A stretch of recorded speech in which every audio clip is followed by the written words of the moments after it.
شوفوا هذا اليهودي أسلم من قوة الصواريخ الإيرانية، أعلن إسلام. اسمعوا. لا اله الا الله محمد رسول الله.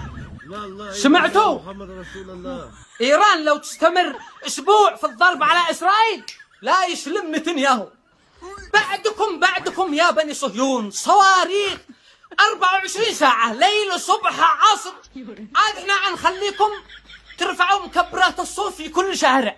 حسبنا الله ونعم الوكيل، حسبنا الله ونعم الوكيل. احنا نخليكم تغنوا. وين الملايين؟ الشعب اليهودي وين؟ الكل عيخذلكم يا بني صهيون، الكل عيترككم ثم لا تنصرون. ما حد عينصركم ولا حد عيوقف معاكم. حنستفرد بكم نفس ما استفردتوا بغزة، وحنفعل بكم نفس ما فعلتوا. وتلك الأيام نداولها بين الناس يا بني صهيون. هو على نتنياهو ابن الكلب.